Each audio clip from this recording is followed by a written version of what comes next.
नमस्ते दोस्तों, आज हम लेकर आए हैं एक ऐसी कहानी जो गांव की चाय की चुस्कियों में छिपे रहस्य को उजागर करेगी।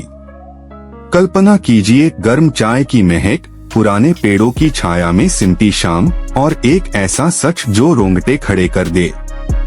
भोलू की दुकान की मसाला चाय से लेकर मास्टर जी के जीवन के उस भयावह अनुभव तक। यह कहानी सिर्फ डरावनी नहीं बल्कि उन सवालों को छुएगी जो हम सभी के मन में कहीं गहरे दबे हैं। क्या आप तैयार हैं उस रात की यात्रा पर चलने के लिए जब सच और रहस्य का ऐसा मेल हुआ कि जिंदगी ही बदल गई? तो बैठ जाइए आराम से, अपनी चाय का प्याला गर्म कीजिए और चलिए शुरू करते हैं। गर्मियों की लालसा भरी शाम थी। सूरज आसमान के किनारे लटक रहा था, जैसे पीतल की थाली में रखी अंगार। बिलासपुर गांव की पगडंडियों पर धूल के बवंडर उठते गिरते मानो प्रकृति अपनी सांसें गिन रही हो। भोलू की चाय की दुकान एक फटी हुई कनात के नीचे बनी मिट्टी की चूल्हा से उठता धुआं हवा में लहरिया बना रहा था। चाय की केतली चुल्लू से छनकर गिरती और अदरक इलायची की खुशबू पूरे बाजार को अपनी जद में ले लेती। गांव के बुजुर्ग पुराने पीपल के नीचे चटाई बिछाकर बैठे थे, जबकि युवा लड़के दुकान के बांस के स्टूल पर ठुमके लगा रहे थे। भोलू की मुस्कान उसकी मेहनत छिपा नहीं पा रही थी। एक हाथ से चाय पकाता, दूसरे से ग्राहकों को पैसे लौटाता। तभी दूर से आती हुई ट्रैक्टर की आवाज ने शांति तोड़ी। गांव वालों ने नजरें घुमाई। मास्टर जी की पतली सी छवि धूप में घुलती नजर आई। भोलू ने लाल मिर्च की गंध वाले पसीने को माथे से पोंछा और चाय की केतली को चूल्हे पर ठीक से टिकाया। उसकी धोती का किनारा चाय के छींटों से भीगा हुआ था, पर वह मस्ती से गुनगुना रहा था। अरे रमेश चाचा, आज तो आपकी चाय में इलायची डबल डाली है।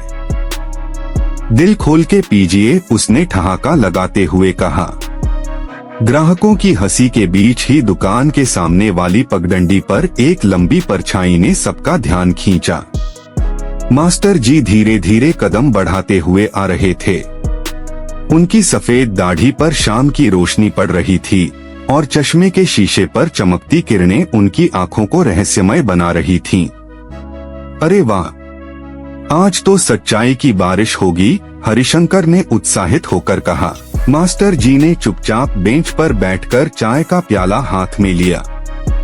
भोलू ने देखा उनकी उंगलियां कांप रही थीं, मानो कोई याद ताजा हो रही हो। मास्टर जी ने चाय का घूंट भरा और आवाज धीमी कर दी। उस रात मैं अकेला था, बिल्कुल अब की तरह। उनकी आंखें टिमटिमाते लालटेन की लौ में डूब गईं। फ्लैशबैक शुरू हुआ। नए युवा मास्टर जी की ट्रेन खस्ताहाल स्टेशन पर रुकी। प्लेटफॉर्म पर सिर्फ एक कुत्ता भौंक रहा था, जिसकी आवाज पहाड़ियों से टकराकर गूंज रही थी। पैरों तले रेत चरमरा उठी और दूर एक टूटी हुई घड़ी ने 12 बजाए। मिठाई की दुकान की ओर बढ़ते हुए उन्होंने देखा, दुकानदार का चेहरा चांदनी में पीला पड़ गया। बाबूजी, श्मशान वाले रास्ते से जाना है तो ये लो मिर्चनमक, भूतों को भगाने का असरदार नुस्खा है। मास्टर जी ने उपहास में मुस्कुरा दिया, पर जैसे ही वह रास्ते पर मुड़े, पीछे से एक हाथ ने उनका कॉलर खींचा। पलटे तो वहाँ कोई नहीं था, सिर्फ सूखी पत्तियां हवा में नाच रही थीं। मास्टर जी ने श्मशान की ओर कदम बढ़ाया। चारों तरफ जलते चिताओं की लपटें अजीब सी छायाएं बना रही थीं। तभी उन्हें बरगद के पेड़ के नीचे एक आकृति दिखी, सिर झुकाए, कंधे झटके दे रहे थे। मोहन, उनकी आवाज कांप गई। वह आकृति धीरे धीरे मुड़ी। चेहरा मोहन का था, पर आंखों में सफेद पुतलियां बर्फ की तरह जमी हुई। आशु, तुम आ गए, उसने कर्कश स्वर में कहा। मास्टर जी ने उसका हाथ पकड़ा। स्पर्श इतना ठंडा कि हड्डियां सिहर उठीं। चलो घर चलते हैं, मोहन ने मुस्कुराते हुए कहा, पर उसके दांत नुकीले और काले थे।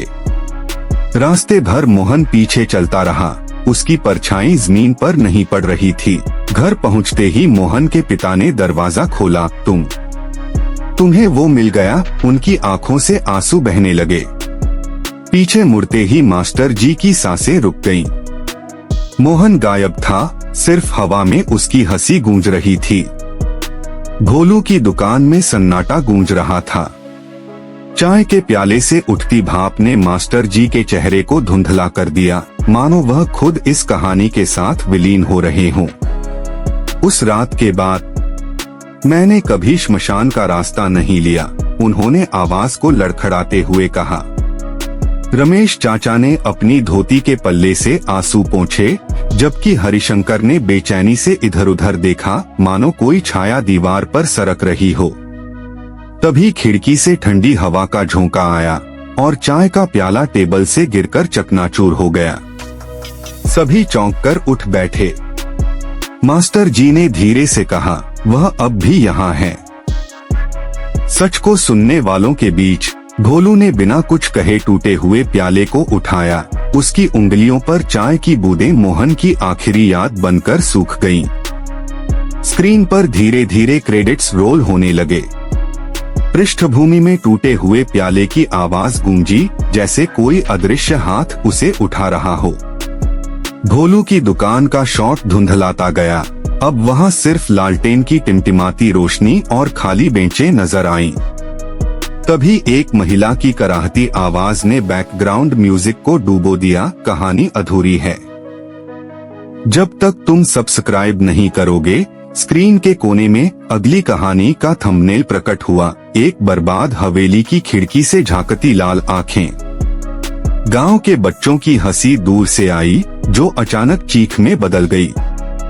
आखिरी फ्रेम में भोलू की दुकान का दरवाजा अपने आप बंद हो गया और स्क्रीन काली पड़ गई।